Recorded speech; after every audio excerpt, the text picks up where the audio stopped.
Tonight on Oxygen Tango Live, joining us all the way from Russia, a chat with Ekaterina Semenova. Coming up.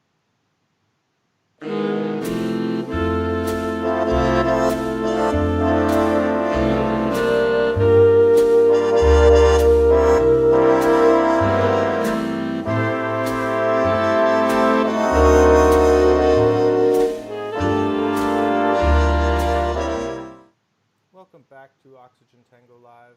Megan, how are you? Doing pretty good, Dave. You know. I'm just going to turn down the volume here on my stream so I can hear you. Do you want to explain to the viewers why you look a little bit different tonight? Yes, my laptop is in the shop. So I have gone the past almost 7 days without a computer, and I have realized how much of my life is spent using a computer. So we're just rigging me in on my cell phone here, and that's why I look a little different. Well, it still looks amazing, and it sounds amazing. Thanks. For those of you that may be watching the show at some later point in time, it is October 28th. We are in the last week before the election, so we'd like to encourage everyone to get out there and vote if you haven't already done so. If you're using a mail-in ballot at this point, you might want to just go drop it off at a drop-off box or vote in person. Although I believe California is taking ballots a few days after the election day, although in many states they are not. So in many states, if you mail your ballot right now, it will not be counted. So you're going to want to take it in person and drop it off. We are streaming, as always, live on Facebook and YouTube. If you do want to get into the chat, we recommend doing so on YouTube. The chat is a little bit more robust. If the stream should die at some point, usually it will just come back into the same stream. So usually if you just hang on, the stream will come back. This is also a good time to mention that we are interested in talking to tango dancers of any level, anywhere in the world. So if you want to appear on the show, please just let us know. And we haven't turned down anyone yet. Maybe you'll be the first, but we're very likely to put you on the show. I think that tonight's guest, we're very excited. It's actually our first guest that neither Megan nor I have ever met, I believe. Megan, how did Ekaterina come to be on the show tonight?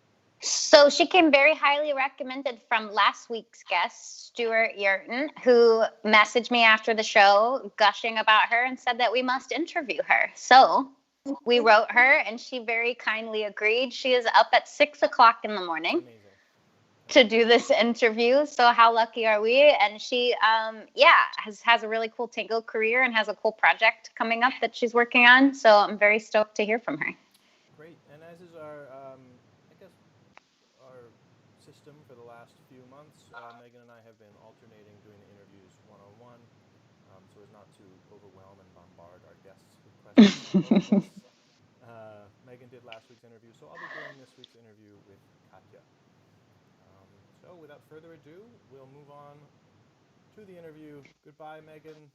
Bye. And is she here? Hello, there she is. Katya, how are you? Hello, very good. How are you? Doing very well, thank you. I think we didn't even really calculate when we invited you on the show that it was so early for you. And then we asked you to do a test call half an hour before the show, so you actually had to get up at 5:30. I didn't realize that. Sorry about that. No, before to say yes, I calculated it. So okay. I was pretty ready for that.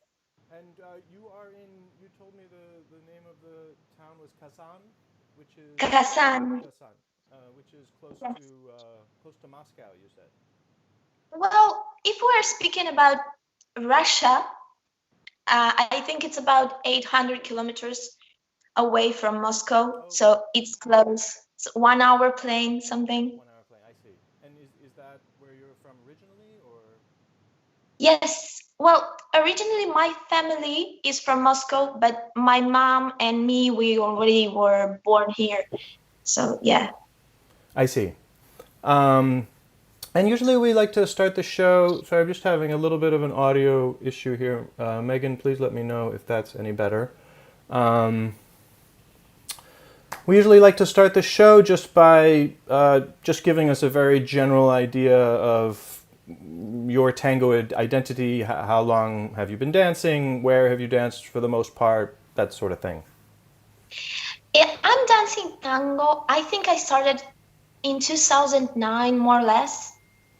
Maybe earlier, because my mom was convincing me for a long time to start dancing because she started first and she was very excited.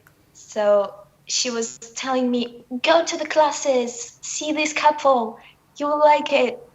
And I think, well, anyway, I'm counting my starting of investigation and dancing in general in 2010 when I met DNI teachers for the first time in Russia. Oh, in Russia, okay. And Yeah. so you'd been dancing about a year at that point. Yes, I think so, a year, maybe two. I took some classes with the Russian teachers. I was going to Moscow, St. Petersburg to take some workshops. And I cannot say that I was very excited in the beginning. Maybe I was young. Maybe I didn't understand first what it was. So that's actually, I guess well, there's no normal tango origin story, but a lot of people, either they're traveling abroad or they're teaching abroad. They didn't know anybody, or maybe they just had a terrible breakup. You said your mom suggested it. Did you have any of the other kind of factors also, or it was literally just your mother thought it would be interesting, and so? Well, first of all, it was my mother first, because I was 19 years old, I think, at the moment, something. And I was studying in university because in Russia it's normal to make a career, no? It's not that if you are dancing all life, you will keep dancing just. So you are going to university, you have classes, other life. And after all this, in the night, you are going to take some dance classes or music classes. So, yeah. And at some point she said that I should go to St. Petersburg to some festival because she's sure that I will love the dancer I will meet there. Okay. She was right, actually. And that's what happened. And that's what happened. I came there, I came to the class without any idea what I will do there. And I met Dana Frigoli with Adrian Ferreira when they just started to dance together. And I was, okay, and this tango I love. I want to dance like this woman. So how would you describe what was special about that dancing that hit you in a different way? I think it was very alive and very organic and not forced, let's say. Like I saw how they are connected together and how they are moving in the space in a very organic, natural way. Because I was dancing ballroom before, like a normal Russian child. That you dance something, and it's all choreography. It's the choreography you dance for all year to participate in competitions, no? And for me, that two people can improvise so easily without without idea even in the beginning what they will dance, and it looks so beautiful. And I'm like, okay, that's all we'll try. So you'd had some exposure to tango before, but something about their dancing really kind of showed you a way that it could be danced that you hadn't seen before. Yeah, I think yes. Yeah, I'm trying to remember this moment, this first class. I think I even have the video from this hour. Like, the resume they danced after. Yeah. See, it was inspiring, and they have this energy when you enter to the class that you feel that only you exist for them. that you are the most important student they ever had. And so then what was the next step in your tango journey? Then I had a couple of festivals more, and then I decided to go to Buenos Aires to see how it works there, how they teach really, because I've heard a lot about them, like they are coming to the class and they are saying how it's working in Buenos Aires. So I was very interested on it, and in 2012 I came there for the first time, going to milongas every night, taking classes all day long. See, and I came alone, first time crossing the world. Wow. And then you, so was this a short trip to Buenos Aires, or you stayed there for some months, or? It was, the first trip was 1 month. Mm-hmm. Then next year I came for 3. Mm-hmm. And I was literally living inside of the building of the NA. Yeah. And yeah, it was a short trip first, And but I tried to do everything I could. No. and were you pretty much taking classes exclusively at DNI, or you were kind of sampling some other people around the city? I was doing both. Because when you come to DNI as a student, you have a plan. Also, you have classes and practices, and you kind of following the plan. So I asked them to make it for me before, and I was going to different milongas, and you know that in Buenos Aires you have a class before the milonga always with different invited teachers. So I was trying everything. I was finishing my classes there, and I was going to milonga, to salon canning, to la viruta, and seeing what other teachers can show you, can share with you. See, most of hours anyway I was spending in Venice. And did you see a real fundamental difference in the technique that was being taught there? Would it be possible to describe that? What made that difference? First of all, I think they were working a lot. We were working with anatomy of the movement. It was a lot of years of investigation how body works and why it works this way, and how you can apply natural movements of your body in tango to make it more comfortable. And I'm trying to not use word logic, but more logical. Mm-hmm. And then they used it in a very methodology, something in English like this. Sure. Way, because they made a system. So from the very beginning, from the very basic things that you can feel in your body, how your muscles works, your joints works, then put it into the process and make you grow as fast as you can. That was the difference, not that the system. And they've and just a little bit of background on Dani. They started around 2003 or 4, something like that. Something like that. Okay. I think it was 15 years birthday the last year. Okay. So I think. okay, so 2005, maybe just a few years before you got there. And what does Dani stand for? The D. There we have an English problem. No, sorry. The DNI. It's dinámico. What is it? The DNI. Well, like I realized a couple of years ago that you know that ID card in Argentina calls DNI. Yes. Yeah. So it kind of that I understand. Right. Maybe I'm wrong, but I think it's like an ID card of tango. I see. DNI tango. Okay, got it.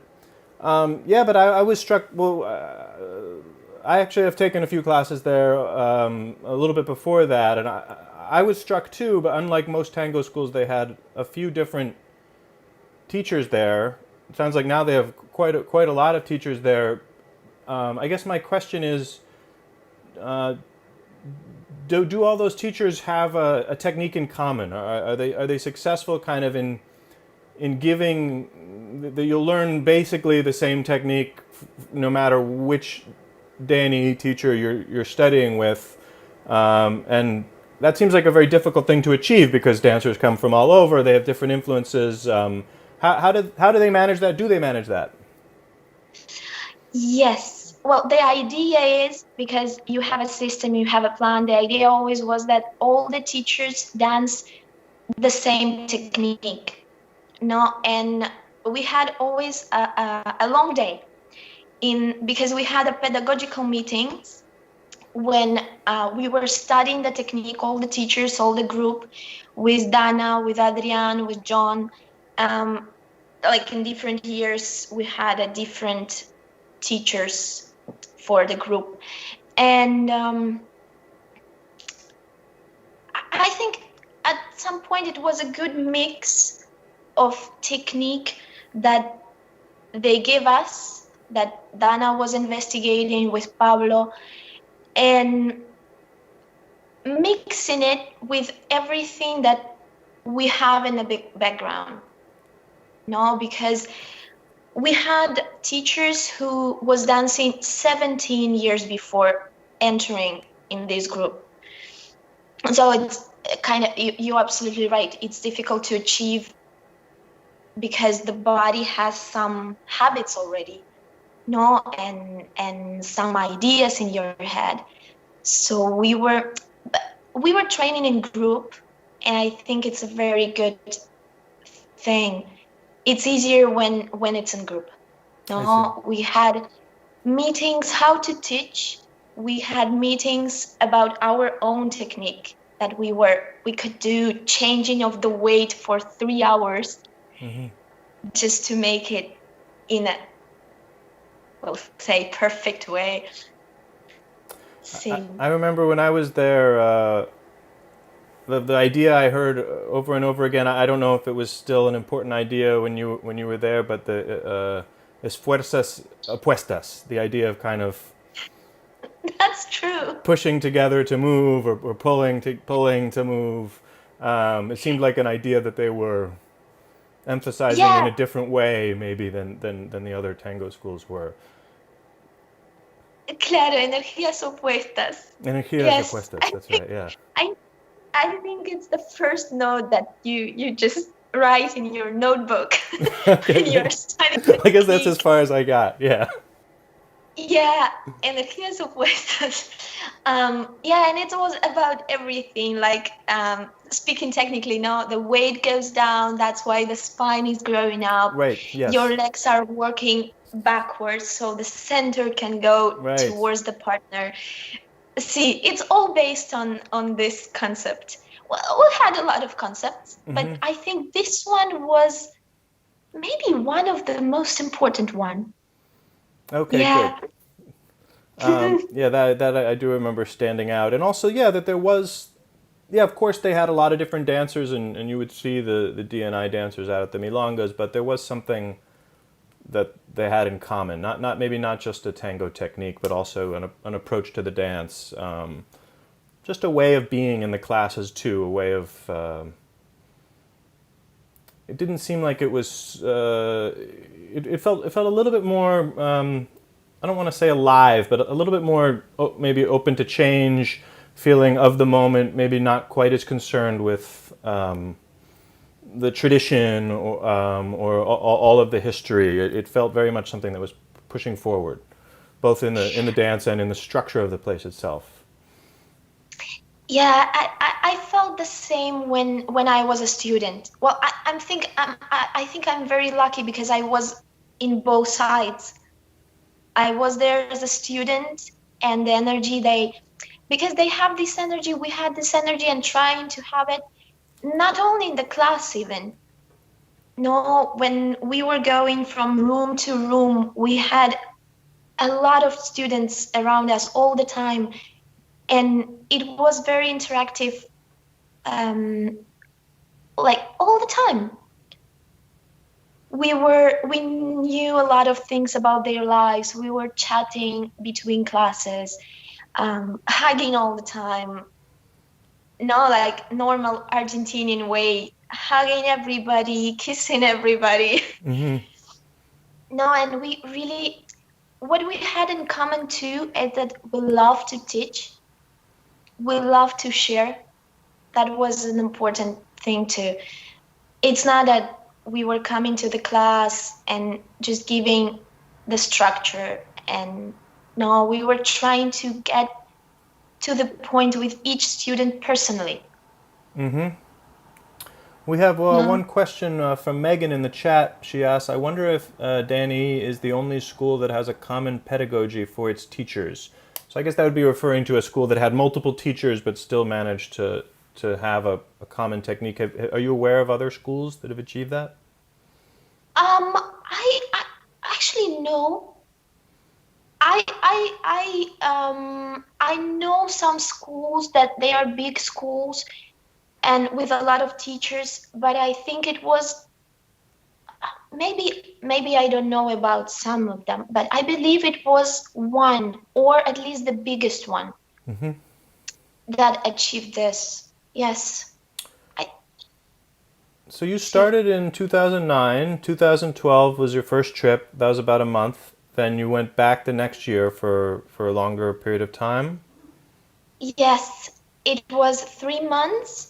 And I was going to Dani and to the school that one of the teachers opened, El Esquinazo.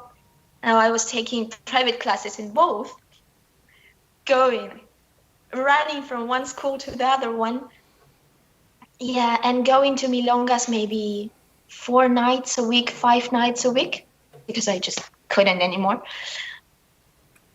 Yeah. So that was your second trip, and at that point, still just a student at Dani. Yes. Right? Okay. Yes, just a student. Normal, like everybody else. And then, well, actually, I want to keep going through time, but it's making me think of a question. Do you remember any from this time? Was there? Obviously, there's different techniques in Buenos Aires that are being taught at different places. What was the feeling like there between the people teaching more contemporary styles, people teaching more traditional styles? Was it a friendly atmosphere? Were there conflicts in between the schools about how to teach tango, what tango was? I think conflicts exist always. It's not conflict. Like everybody, I think, has their own truth. No, that they believe, and it's important, no, that they believe in what they do and how they do. I don't remember in my life big conflicts about something or hearing something really important. I know that always there is a different opinion, like about everything, but I always believed, maybe it's a cultural thing, that the most important that you like it or you don't. No, the most dangerous it's when you don't care. So I think it's normal that when there is some project or there is a kind of success worldwide, no, that there is different opinion. Yeah, and different styles, like in everything.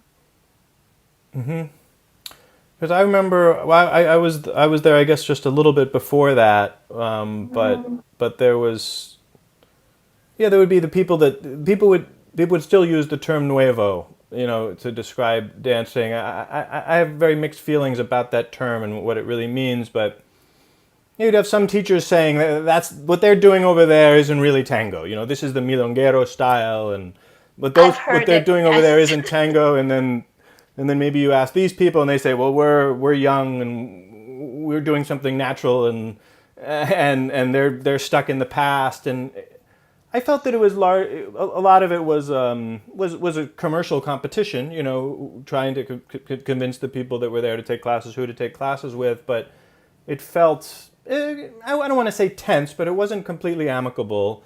And then when I went back later after, it seemed that balance had changed somehow. That there weren't so many people who were proud of dancing in a new way. It seemed that there were more people wanted to say that their dancing was authentic or traditional. It seemed that the conservative voices had sort of won that battle. Maybe I don't know if that was anything like your experience, or if these dynamics were there while you were there in your circles. Yes, sure. I mean, yes, I've heard this Nuevo and it's not tango.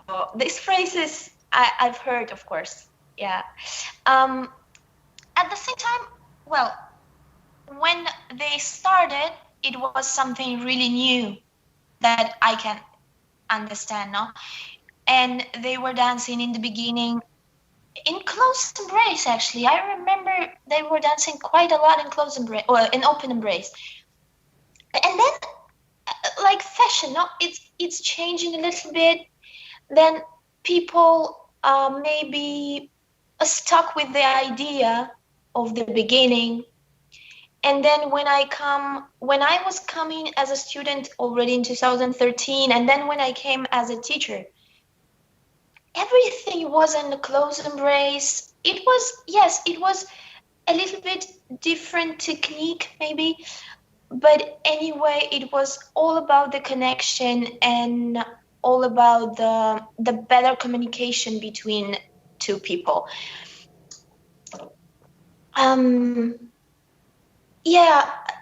Well, it's always how many people we have in the world. We have different opinions. Sure. No, but yeah. See, I think it was different, and because of the community that we had inside, maybe because we were very close to each other. No, because we were spending maybe 10 hours a day together every day. Yeah. Well, not Sunday, but all the week. We were starting at 9:30, 10, and we had rehearsals, classes. We were eating together, going to milongas together. So you start to build not only kind of a common dancing language, but a culture in itself, a little kind of microculture at Yes. Dani. Yeah, you can say so. Yeah. Well, it happens. I'm always was comparing this with hospital. You know, when you are spending all day there, you have students. We were speaking about students all the time.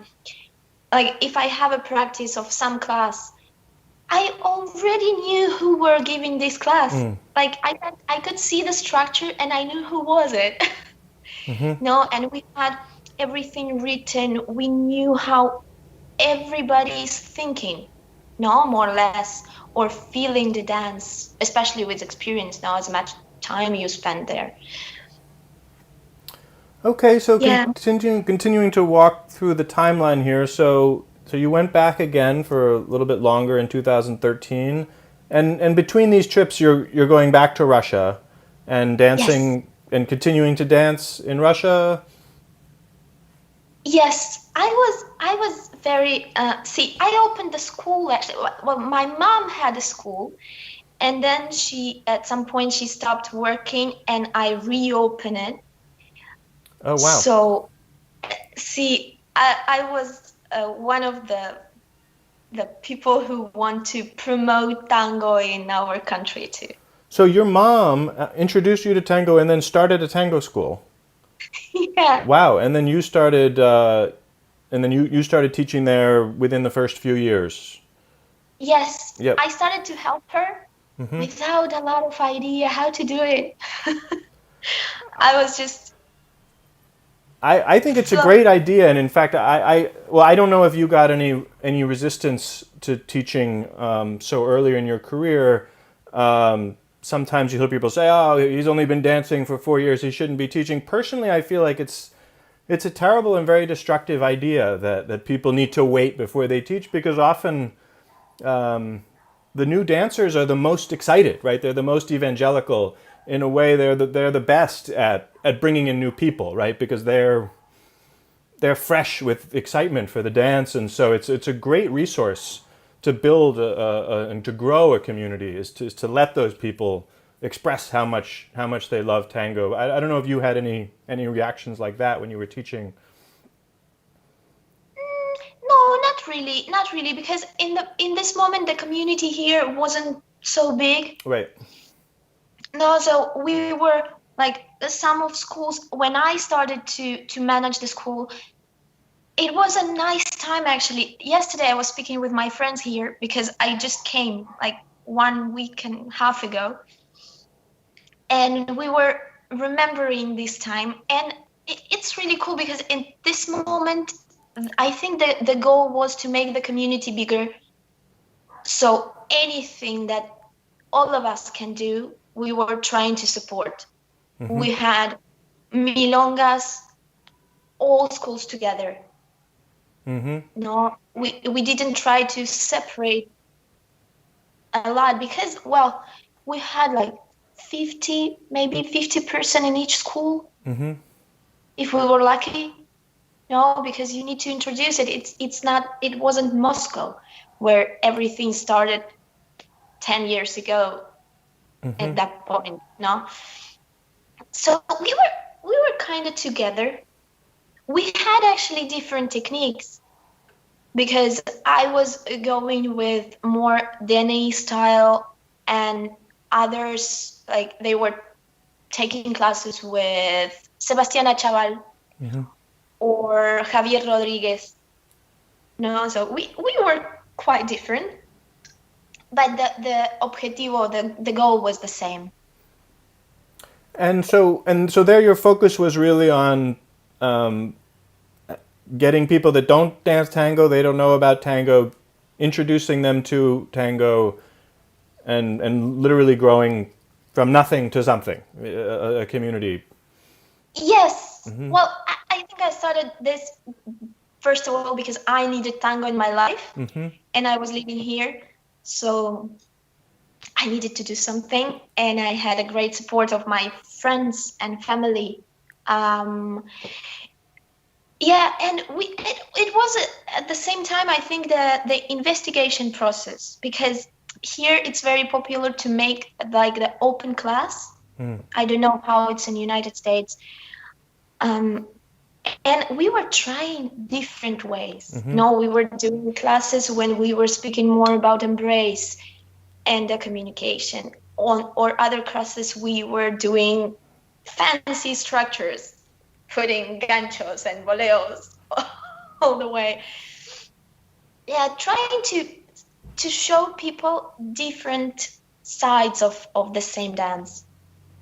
Yeah, that's actually, I think for me, maybe the part of teaching tango that is most kind of mysterious and difficult. Also, obviously, very important. How to get someone from 0 to 1.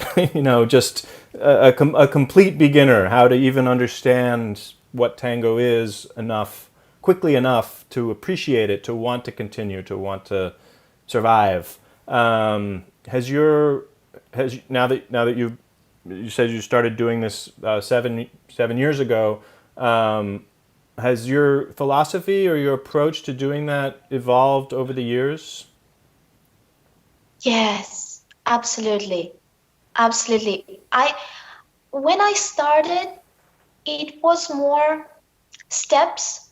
Like I didn't know a lot about culture, or I was just studying it at that point in Buenos Aires, so I was discovering it. I didn't have a whole image of how it could be or should be, or how it is there. So it was more steps and trying to make ambiente de milonga, like the milonga mood in the city, that we can mostly it was how we can use improvisation and what tools we have to be able to dance with everybody. Mm-hmm. no, to make more milongas, I think. It wasn't so technical because I didn't have enough tools to make people dance in a very high level. Mm-hmm.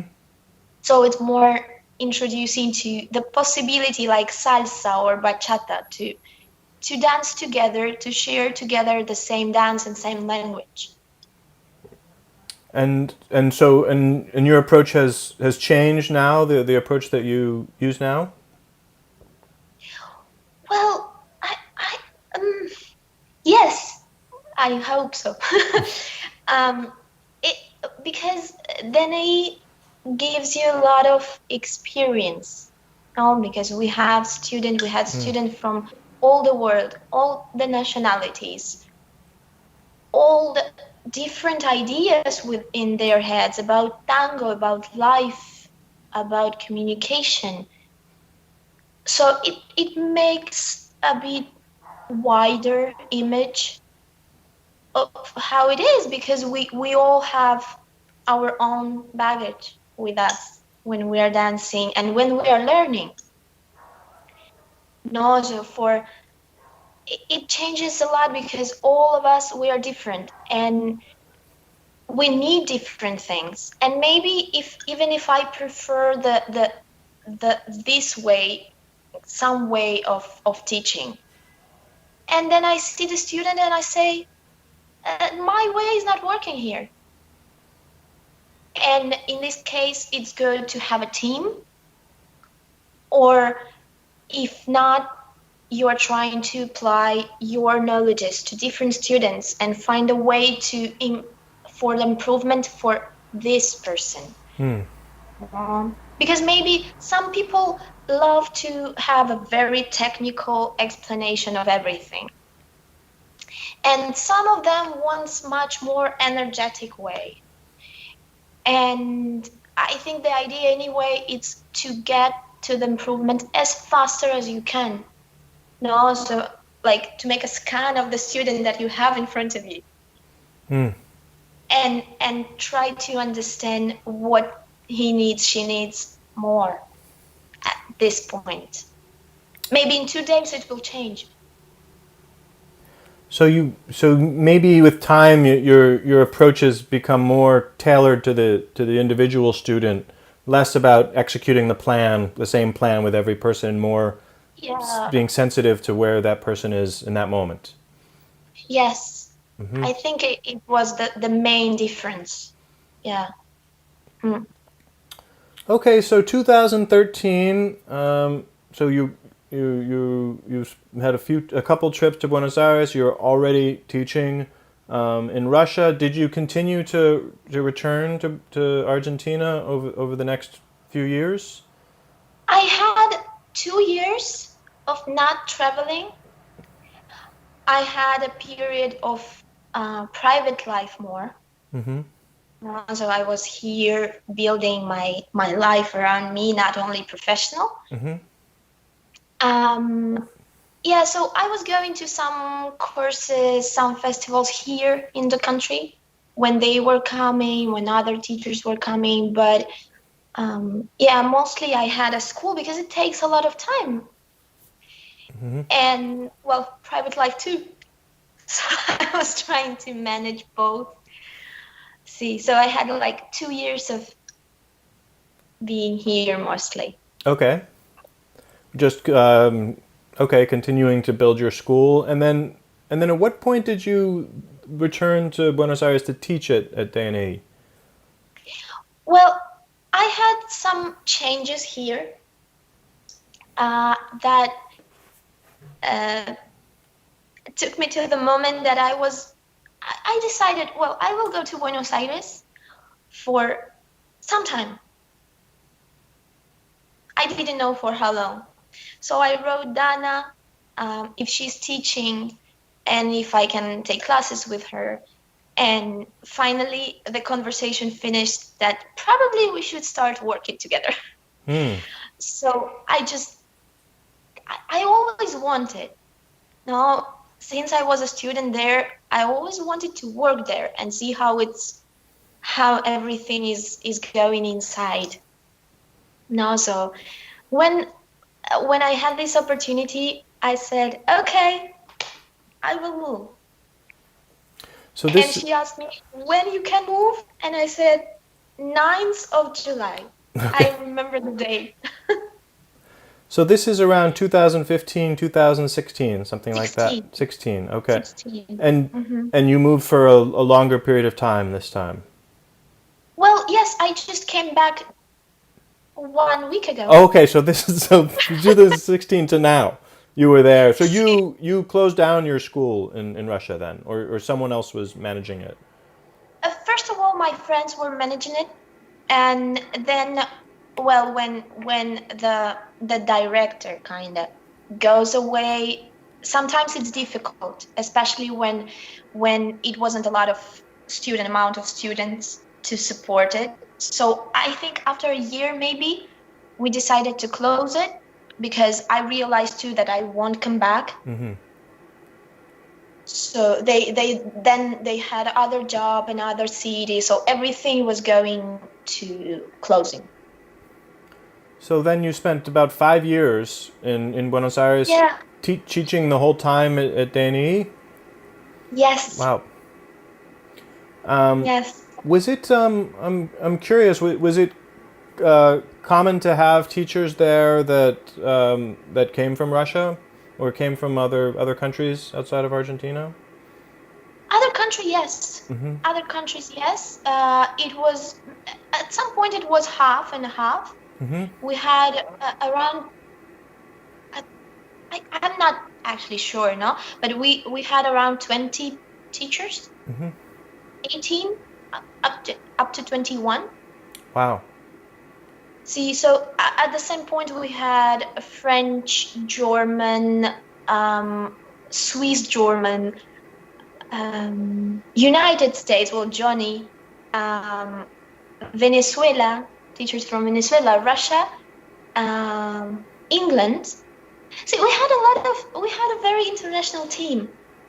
And was that common at that time for a school in Buenos Aires, or was it mostly Argentine teachers at most of the schools? I think it was mostly Argentinian. Mm-hmm. Yeah, I think Argentine teachers were there. That was my memory is that it seemed like it was harder for someone to build a reputation as a teacher in Buenos Aires if they were from another country. It didn't fit the narrative maybe of what some people were looking for from a teacher. Was that ever? Obviously, you had the support of Dana and Dani and the community there, so maybe that wasn't such an issue for you trying to build a reputation as a teacher there. No, for me not. Of course, because the school supports you a lot. Mm-hmm. So we didn't worry about finding students. No, me as a person, as a teacher. No, of course, we had different experiences. No, that always there are some students that come to Buenos Aires and they want to take classes only with Argentine teachers. And I've heard it at some point. No, then when they try, they understand that like we are living there. It's not that we came there for a week. We are living there. We are living inside of the country. Yes, we are not Argentinians, but anyway, always there are some students who wants to take classes with only Argentine people, and it's fine. Mm-hmm. No, it's just that's why they come there. Mm-hmm. No, to feel the country, to feel the culture. So, and you said that you just came back like a week or two ago. See, 1 week and a half, like on Monday last week. So, what was why a week ago? Why a week ago? I think that because flights were open. Okay, you were able to. Okay. Yeah.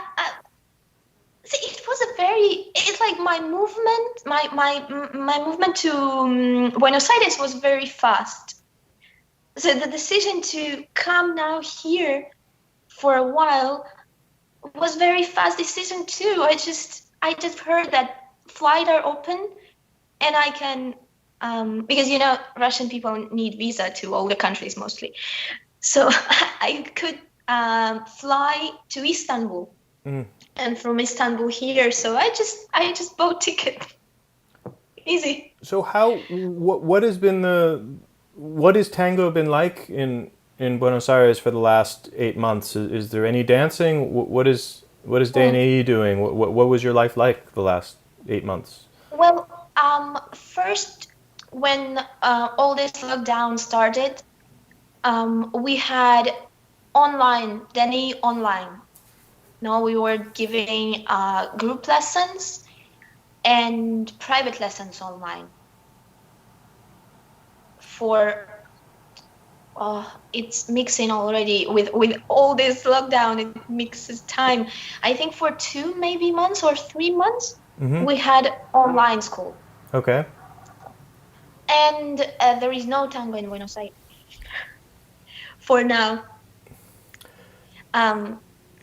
How is the tango community responding to that? Are people getting together and having secret milongas? Are they? Is there a kind of a feeling of solidarity that the lockdown is a good idea? It's a bad idea. What is the response of the tango community? I think mostly it was the solidarity of not dancing and being aware of others. No, we don't want anyone to get sick of our friends. So in Buenos Aires, for me, it was more at the moment. It was more thinking about the other one and care about them. No, so everything was closed. Well, actually, milongas and SEDBA, the University of Tango, and all these group activities closed before that. Fronteras, the countries were closing. No, okay. So they were even before the national response was the tango response. Yes, yes.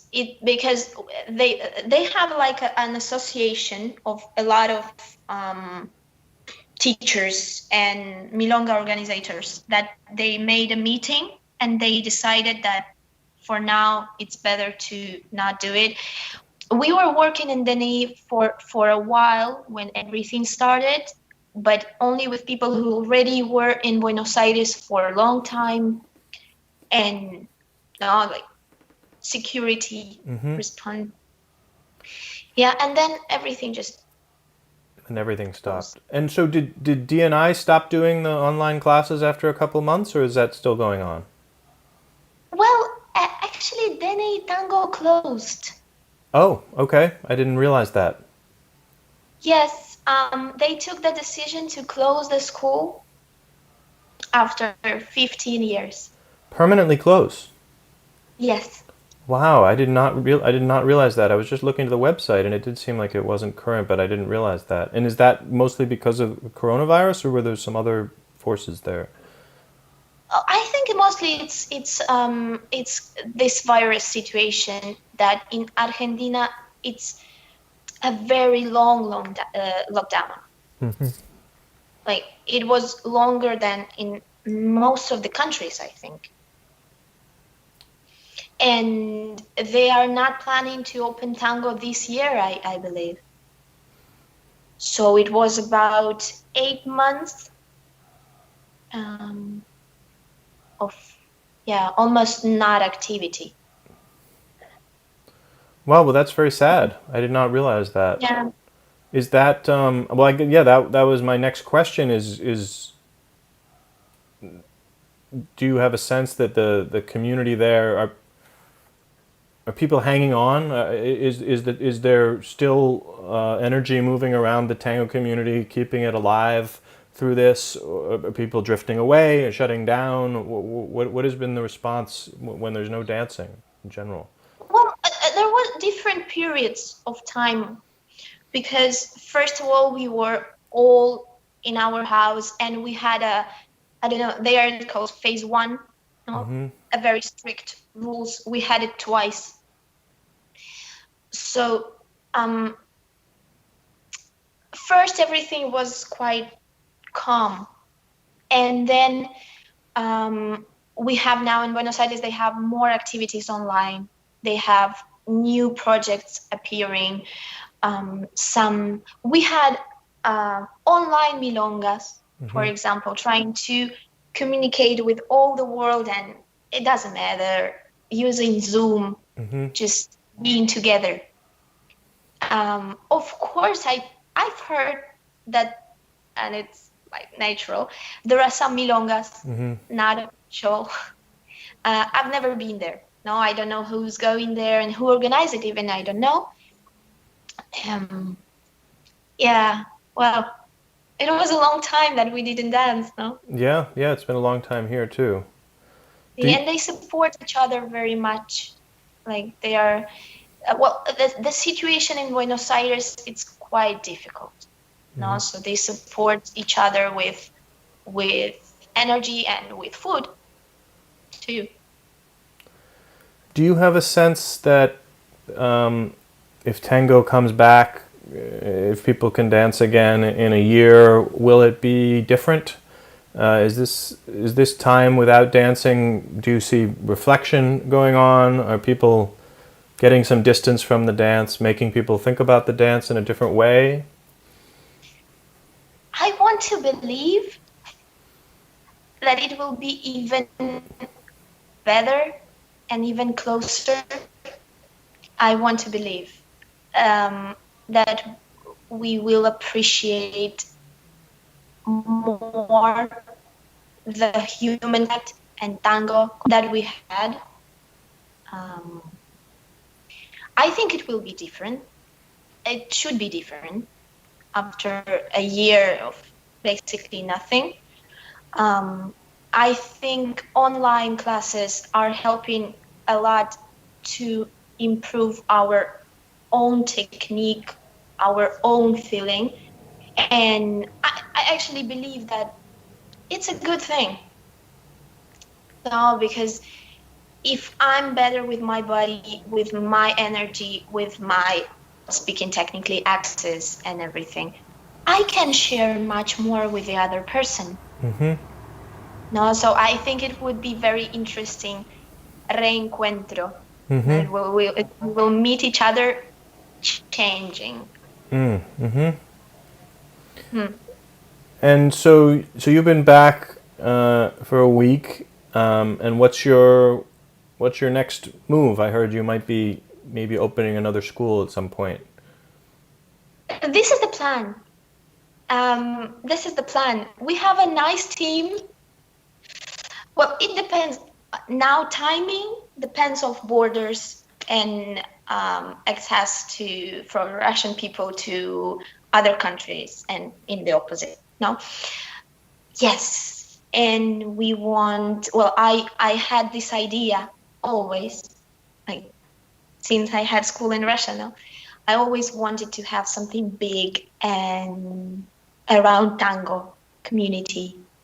So I was speaking with some friends, with some ex-Dani teachers, to make a new project.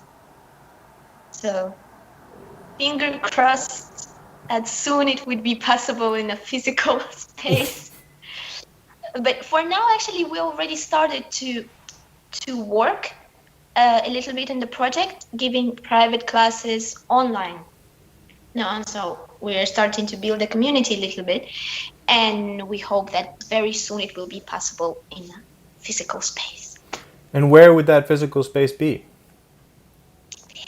We are planning to make it in France.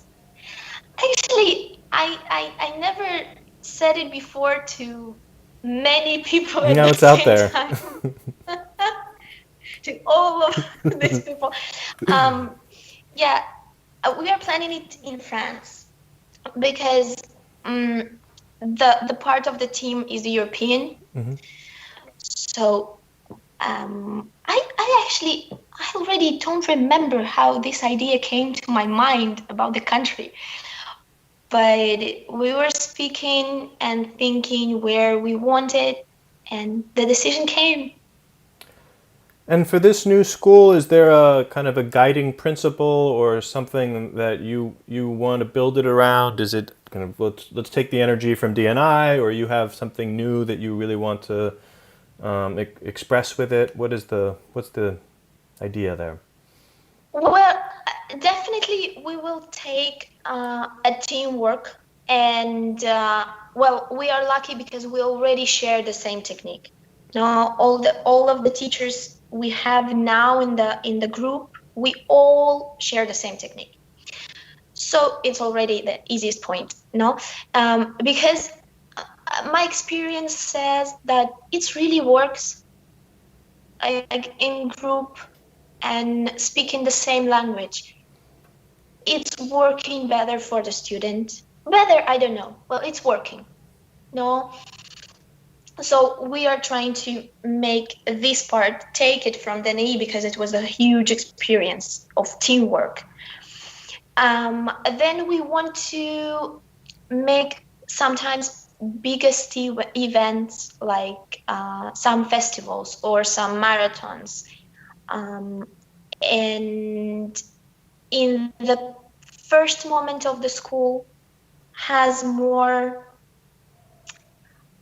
not to open too much group lessons, but make like workshops.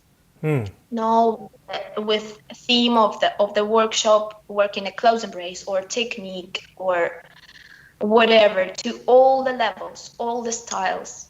No, and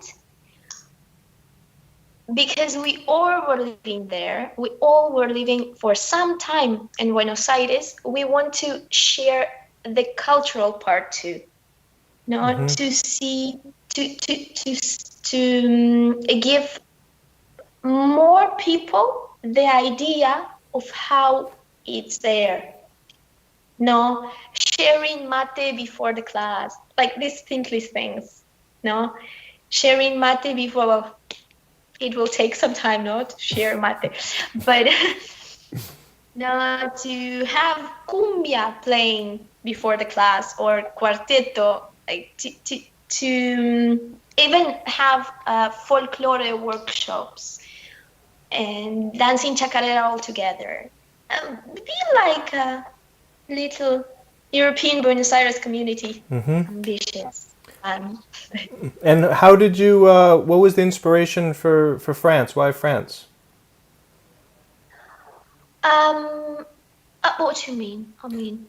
Well, was there a particular? You said it just you got the idea kind of out of nowhere that it would be in the south of France. What about that clicks for you? That it seems like a good fit.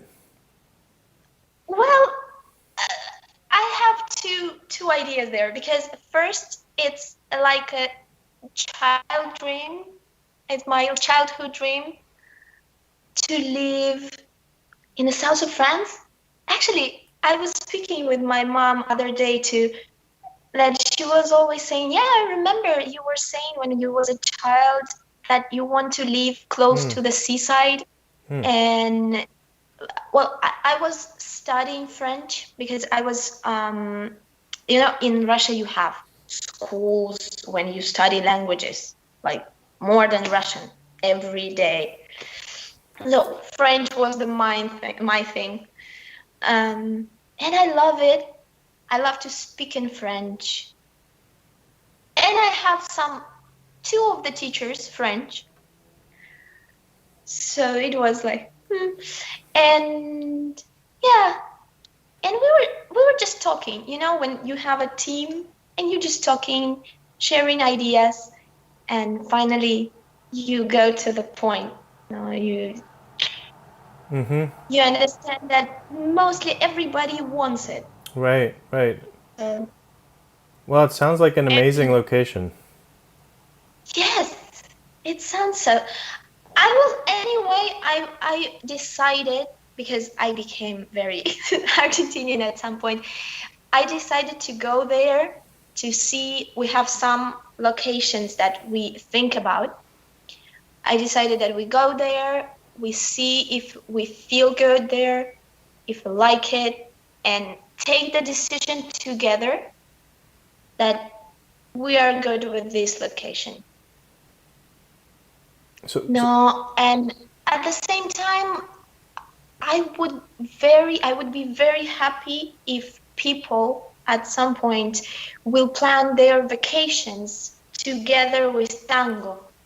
No, if they are going to enjoy the sea and they have tango community around there with a lot of different activities. yeah, it sounds like a very appealing vacation. Go to the south of France, go to the beach, study tango with And to some. dance a bit of tango. Why Yeah, not? sounds perfect. Sounds very appealing. Yeah, We'll start this planning is the the trip. plan. Um, Yes. well, that sounds very exciting. You mentioned that you were doing some stuff online. Just for anyone that might be watching, is there anything? Can people take a class from you online, or anything that you'd like to mention?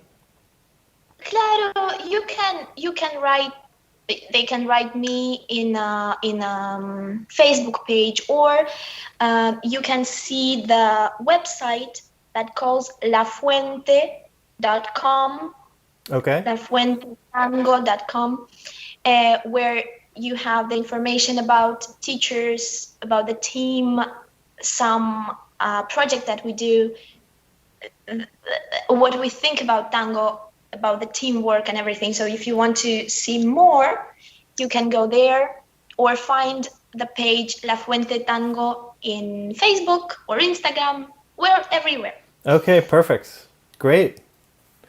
Well, yeah, like I was saying earlier, this is the first time that we've had someone on the show that we've never met before.